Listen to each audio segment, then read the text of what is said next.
Hey guys, what's up? It's Schla coming back to ya with another episode of Car Rides with Schla. And today I have for ya another episode of Car Rides with Schla. Okay.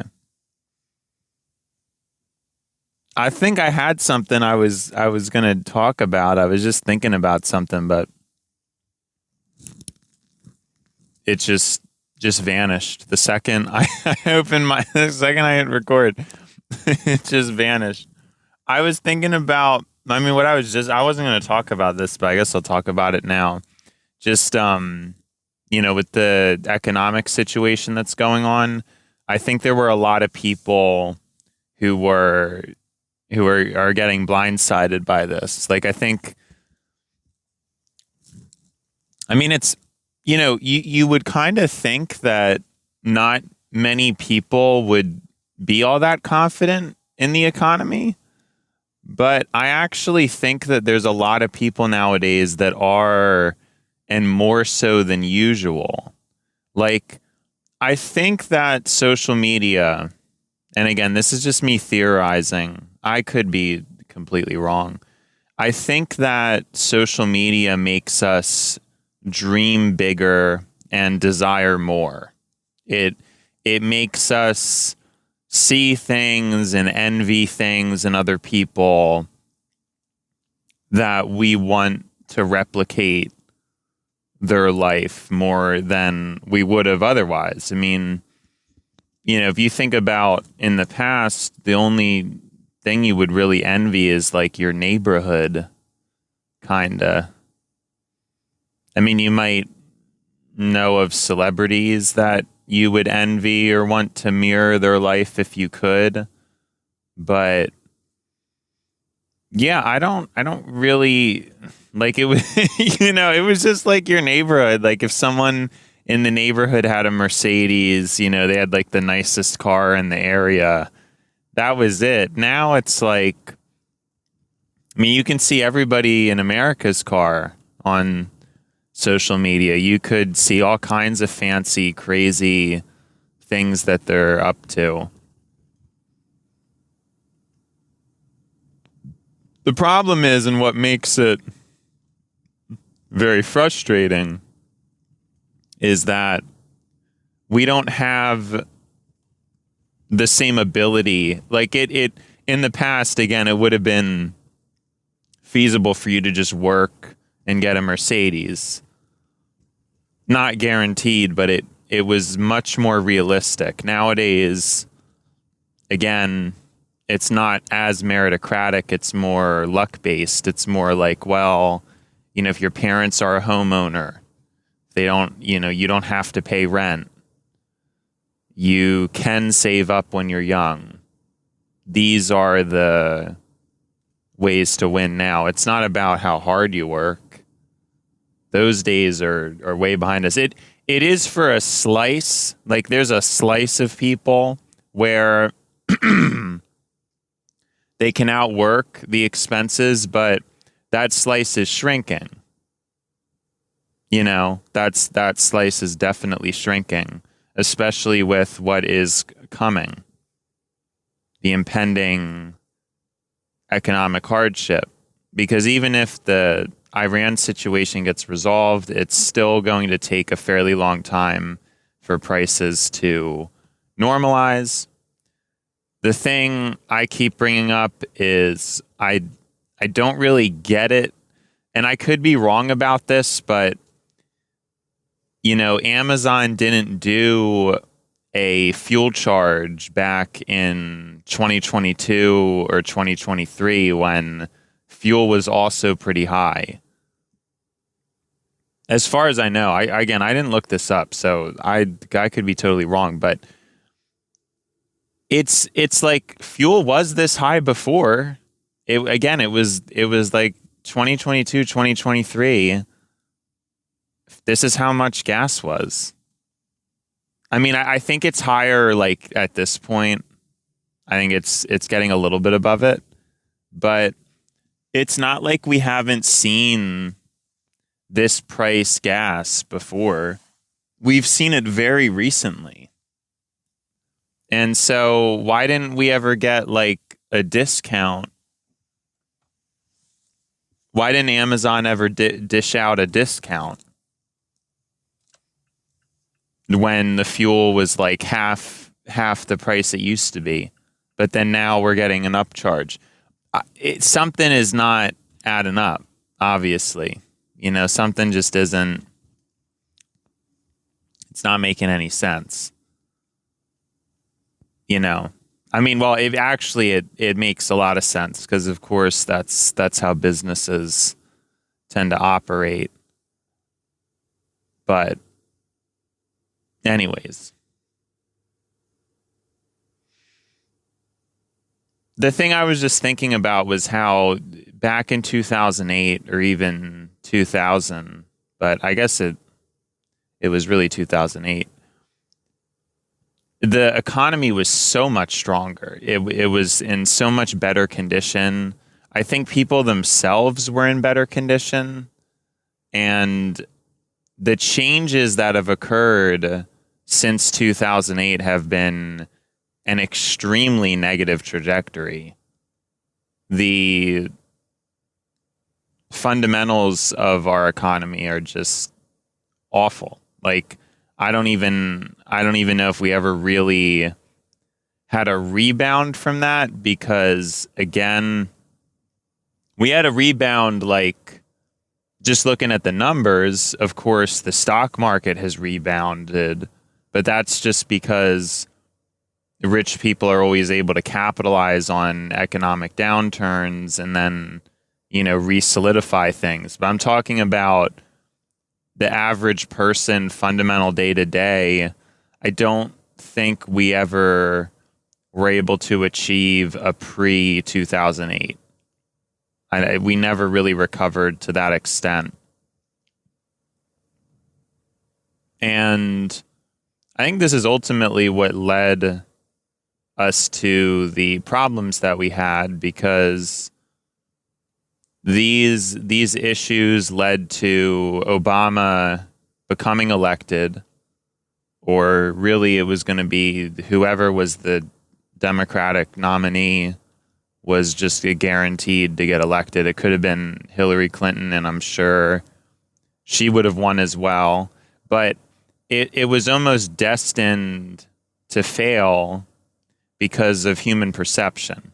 Because, of course, whatever that president was just going to fail in a way, not fail in a way of not be good, but fail in a way that they weren't going to be able to undo or fundamentally change the trajectory. And because there was not a significant amount of visible benefit in people's day-to-day lives, they went with the opposite party. And that was, basically what the reason why Trump got in there is. I kind of think it was inevitable. I think it was inevitable and that's why then right after Trump, we switched parties again. And then we're probably going to switch parties again in the next we just keep going back and forth because people are wanting something to change, and then we vote for one person and we're not happy with that. Swap. You know what I mean? Because really it's just that's really what's happening, and it's a perceptive error. I don't think people understand that. I don't even know if these issues are even as much like, oh, well, if you just vote this way or that way, like they're not going to get solved. It's probably going to take, I would say it would probably take decades of good leadership to try to combat what's going on. And I just think people don't really realize that. So they lose patience. They lose patience, and lose trust in who they voted for, and then hope that then now we're going to switch to the other team and see what happens. But ultimately, nothing's really coming out of anything.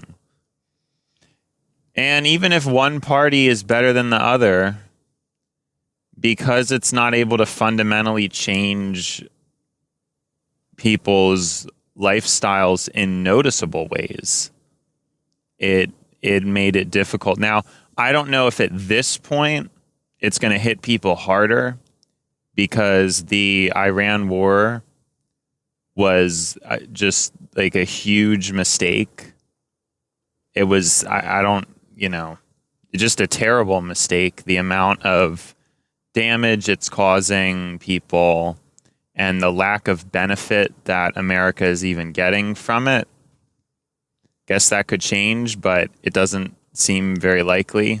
So I think most people think it's pretty safe to say just a total loss, total waste of time, and blowing a bunch of important military infrastructure for nothing. And that's a problem. And I think it's just really, that really could shake people into something.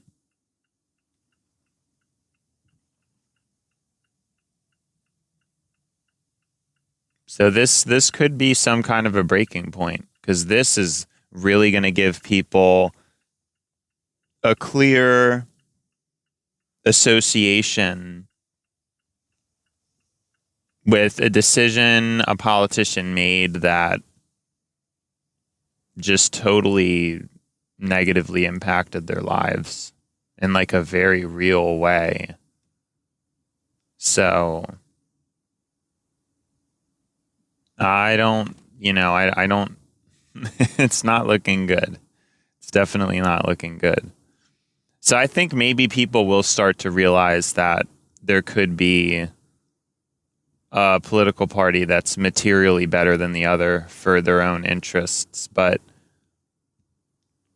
I think that we are still very divided. So I guess the amount of sway is lower than it would have been in the, mid to early 1900s or whatever, I assume. The sway it might not be able to be as dramatic, but I think things will be more evident for people moving forward. And I really think the Iran war is a major choke point of that. I think it was just like a huge mistake optically and materially. There really was not, I don't know.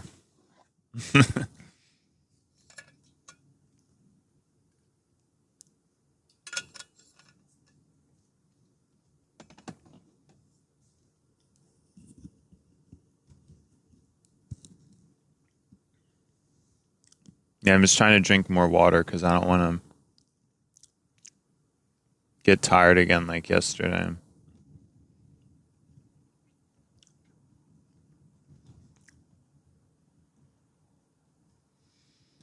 Because I think it's the dehydration. That's what I think it is.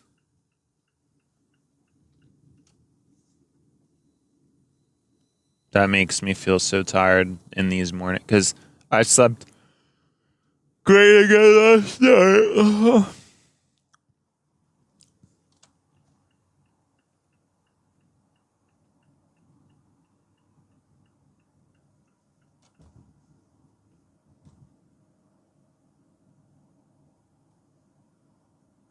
Anyways. So yeah, that's I think, and it also reflects people's mental states. Like I don't think people are mentally as prepared for hardship as they were back in 2008. I think a lot of people they already, I'm sure if you looked at the data surrounding it, people have less in savings and people are just, right now, they're barely squeaking by, most people. Well, I wonder most people, because it's probably more like half and half, and yeah, like I wonder what this looks like. I mean, if we have some major economic disaster, what does that do? Does the lower half income earners just get wiped off the map?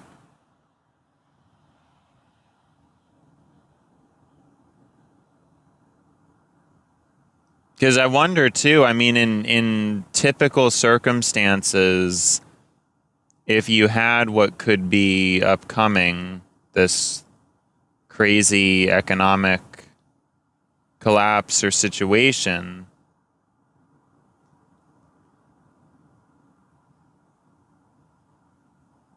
the government would do something. Like it would put out some kind of stimulus package or thing like that. The thing is that we're already the government is already uh, spread thin. All right, I was I was thinking like stranded, straddled, but no, it's spread thin was what I was thinking of.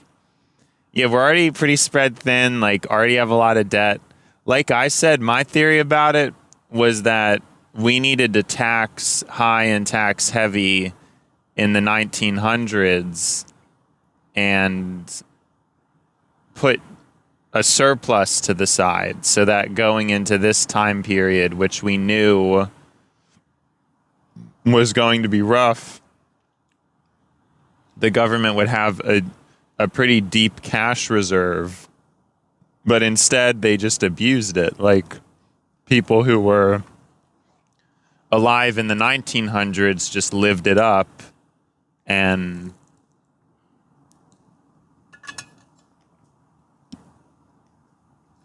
yeah, I think I've mentioned this before how, for like 99% of humanity, you didn't buy land, you didn't own land, you just lived where you lived in with your family.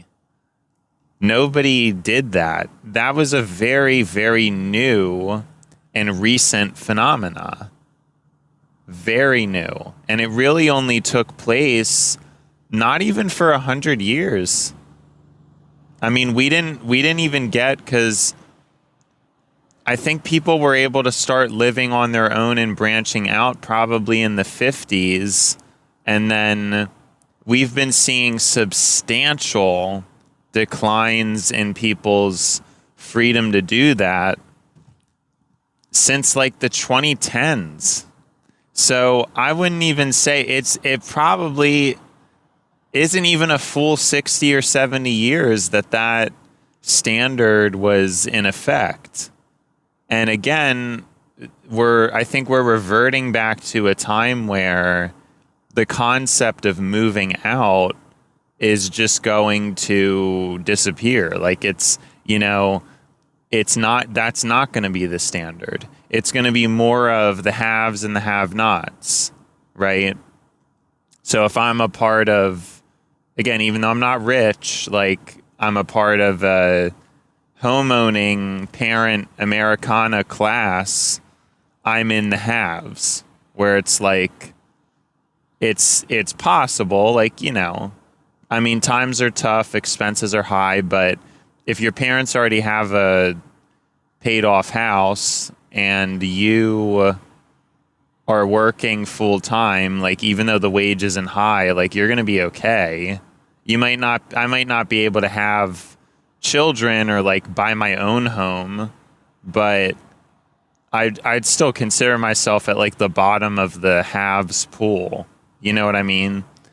And But yeah, the have-nots are like the renter class and people who are, I mean, again, there's probably a sliver. You could say maybe 5%, 10% are able to actually work their way out of that situation, but most people will not. Most people just can't.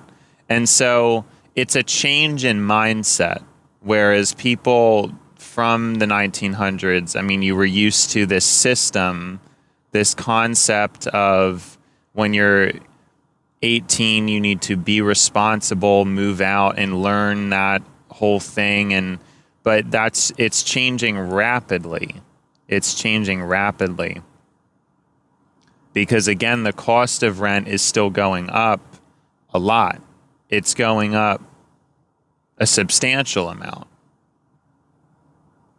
You know, because I've been looking at rent fairly closely since like 2023 and especially 2024, and it's going up much more than income. You know?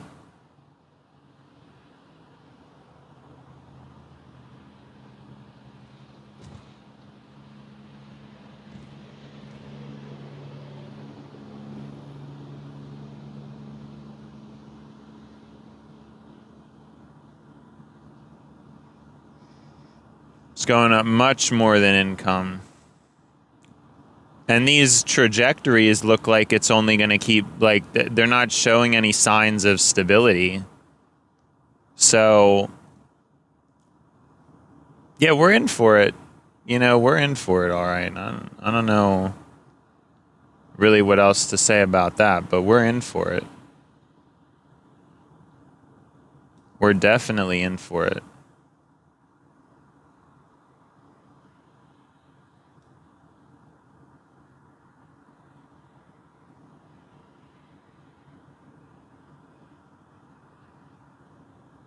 But we knew something like this was coming. I mean, I don't really understand, but I knew people who just didn't even, you know, they're thinking about their future.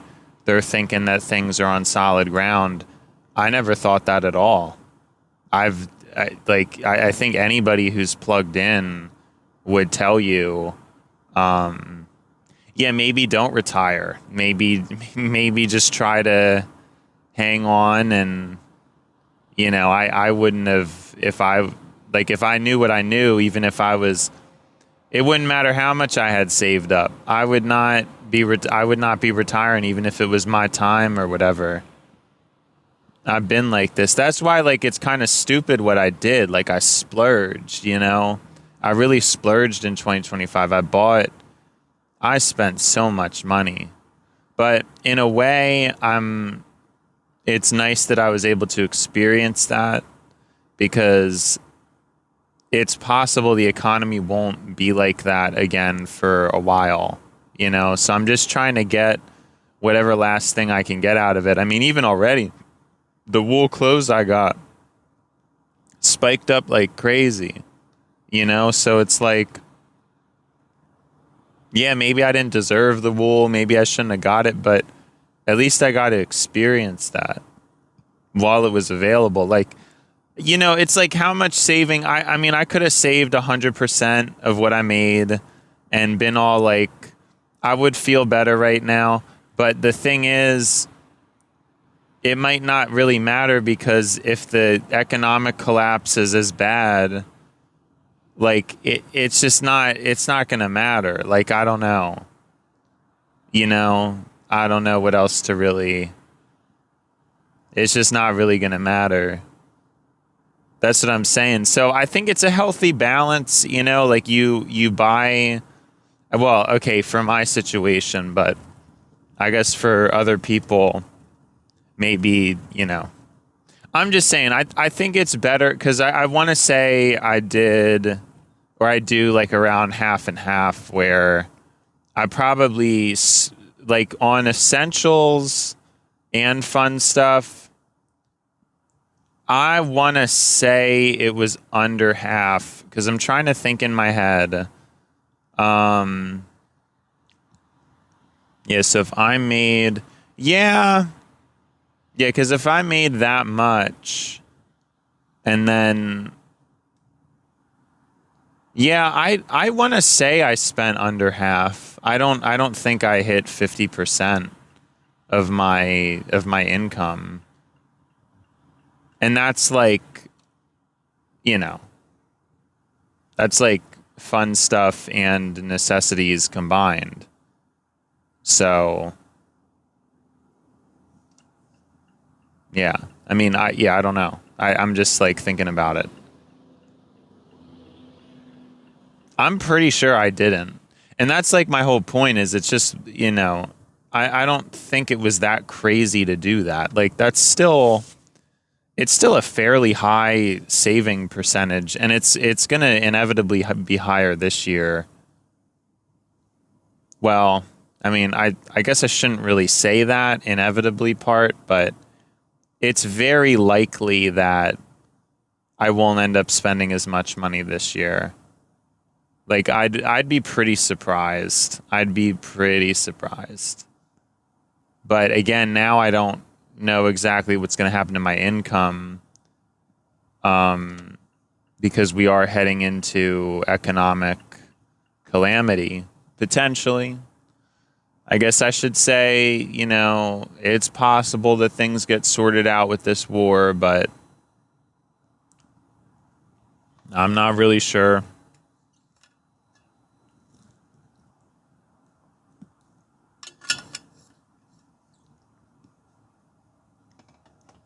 I think it's likely they won't. But yeah, I mean, so yeah, I think I think what I did, it's defendable. I think it's defendable. I've only been a part of the workforce for like 2 years, and so I never really got to experience anything like that. So I just think it's like whatever. I tried, and I think I've still like I just don't understand because there's no point in like saving all this money and like not doing any of the things I want. And then like I've actually basically done everything I've wanted to. So that's like the other thing I've thought. Like what I want in life is not as crazy as most people. So the only thing that I didn't do was get my dream car, but a lot of that's because I don't have my own land, so it's like I don't really have a good place to put it, so it just doesn't make any sense. You know. I don't think I would have gotten it anyway, but I could have like financed it or something, I guess. I could have got my new Mini Cooper, which is what I would want. But again, like I said, I mean, I would have a place to put it, but since it's not my own property, I just don't really, you know what I mean? Like it's just not really what I'm trying to do right now. So that's the thing. That's like the only thing that's unfulfilled, or like having a child, but that's obviously way down the road in terms of cost and responsibility, and I don't think I'm ready for that, but I'm just saying that's definitely like a goal. I mean, I could die like easy knowing that I didn't have a child, but I'd still like to. Like I think it's good, but I'm saying it's not going to like shatter my life if I never do. I'm not going to be like, but I'd prefer to. I'd prefer to have a child. So it's just like,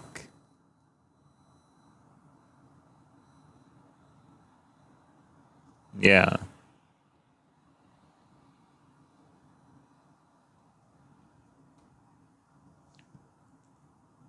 And a house, but again, that's like another thing.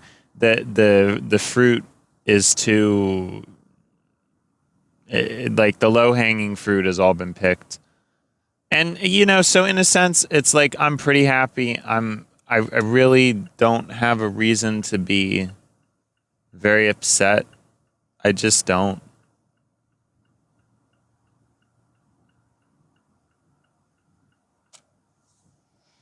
have a reason. Like, I don't know. But that's what I mean. Like, I basically, I wonder if I could have saved 100% and then the economic calamity hits and then it's just like, that's it. You know what I mean? Like, I have no idea what. I'm also thinking about, too, what's kind of worrying is when this calamity hits, like theft, people are going to be stealing stuff. Like, I'm a little bit. I haven't really been thinking about that, but that's kind of a big problem. Because it's not even people who would typically steal, but it's people, just trying to be just just trying to be thugs, but looking out for themselves, like trying to, because it's like, yeah, like, if things are rough, you really do gotta steal. Ooh, that reminds me of my dream. It was a strange school. It was in a strange school.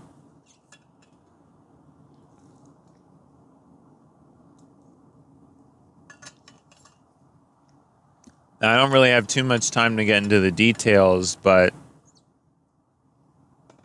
the whole point was that there was going to be some presentation I was going to do.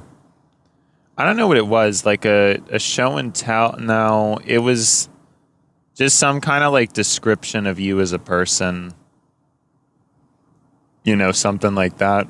You just talked about yourself. Because I guess it was the beginning of the class, and I assume it was some kind of a speaking class, but I was very excited to do it, and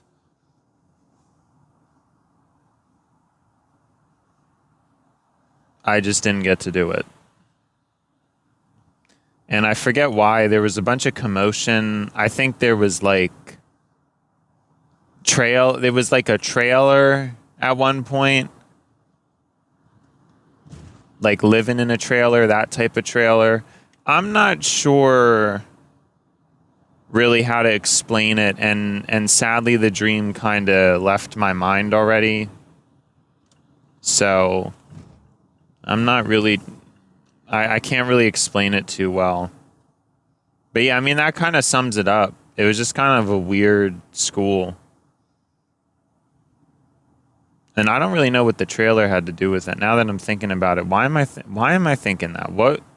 What could the trailer have meant, you know?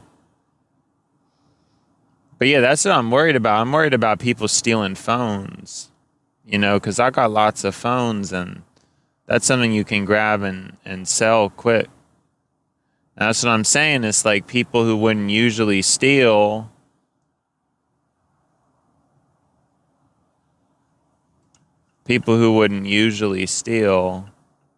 now they're going to be turning to that, you know? Now they're going to be turning to that.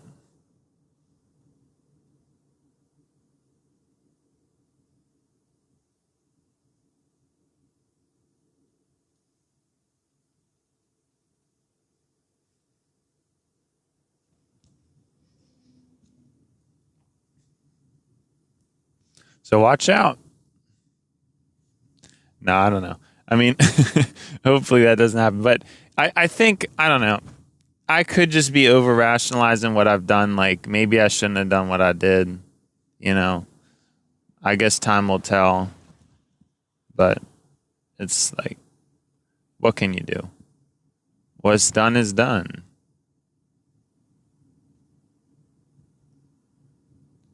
What's done is done.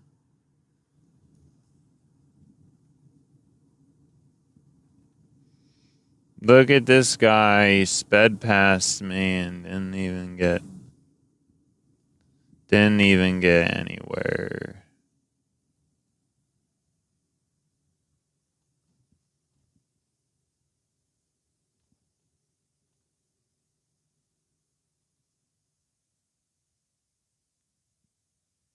Didn't even get anywhere.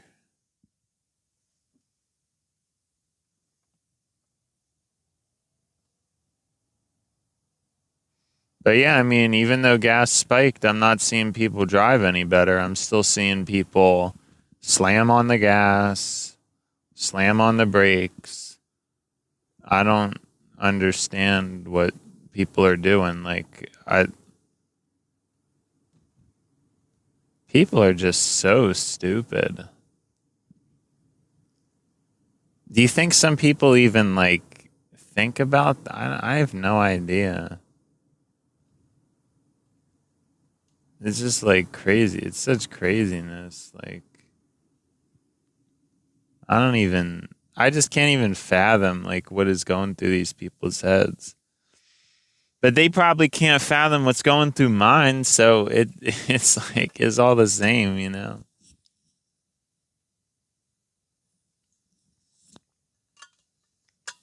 I mean, I guess it's all the same, but I still just don't get it. I don't get how there was ever time for blowing fuel, you know. There was just never time for it. But now there's definitely not time for it. And people are still driving like that. So how do you explain that? I just don't understand. I don't even think people pay attention or care even. I don't know. I'm just at a loss. I'm going to be honest. I'm just completely at a loss. I'm always at a loss. I'm always dumbfounded. I'm always, whatever adjective you would like to use. It's just what is going on? What is going on? Seriously. I don't think there's much else to it.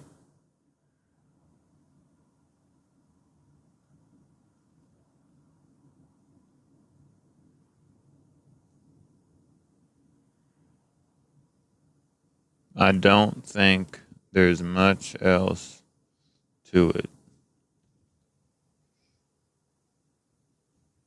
But yeah, people should drive slower. There's really no reason for what people do. I mean, I just can't. I can't get over it. I can't get over it.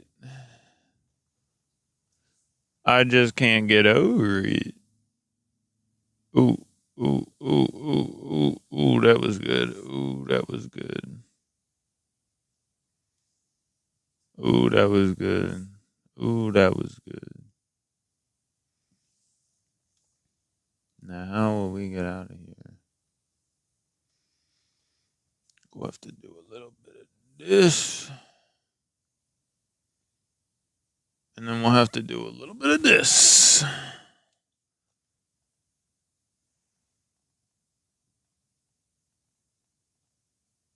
Uh-oh. No, no. We're gonna have to do a little bit of this. Okay.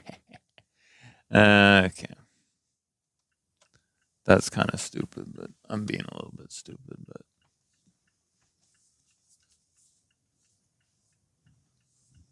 a little bit stupid. But hey, hey, hey, at least yeah, you guys have no idea what I'm talking about, but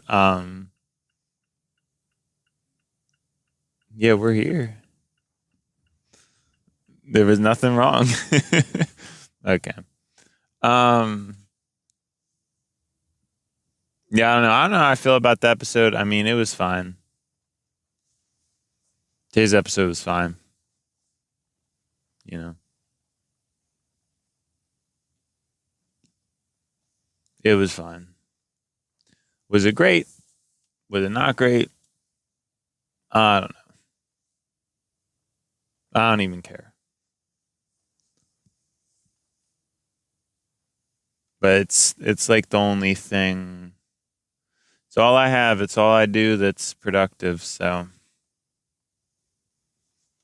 just going through the motions. Going through the motions. All right. What a pleasant ride. What a pleasant ride.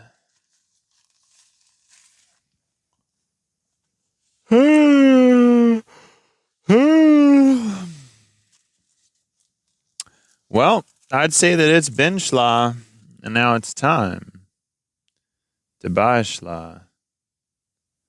So, see you schla.